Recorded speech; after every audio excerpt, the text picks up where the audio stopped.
more than a dozen Brazilian agents, ready for another difficult mission.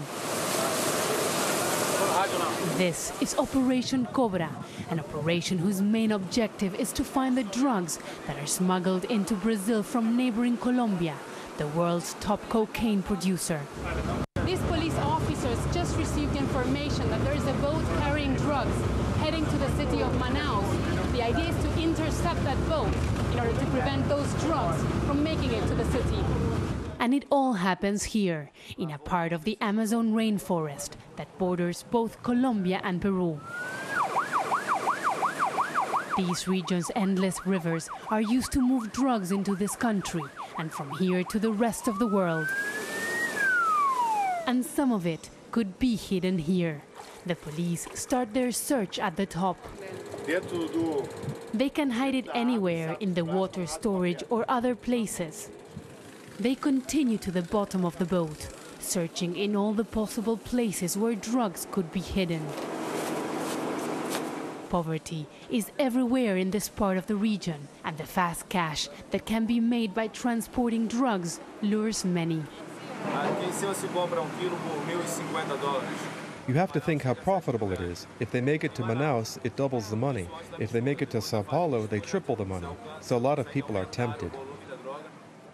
Drug trafficking and the violence it generates has become one of Latin America's biggest problems. For almost a decade, the U.S. has been fighting the drugs trade in Colombia. Now a new treaty between Washington and Colombia will station aircraft and more troops there. Operation Cobra started in the year 2000 as a way to control the possible spillover effects of the implementation of Plan Colombia. Now Brazilian authorities will have to assess whether they will have to readapt it, as the United States plans to increase its military presence in the neighboring country.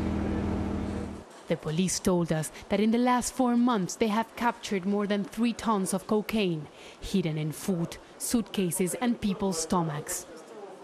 Gutenberg Menezes says Brazil is already working with the U.S. Drug Enforcement Agency and he welcomes extra help. Collaboration with other countries is always a good thing. We are already cooperating with the DEA, and the more intelligence we have, the better. Certainly, patrolling these rivers is no easy task. On the night of our visit, the boat hit a sand dune because the police don't have the equipment they need to patrol at night.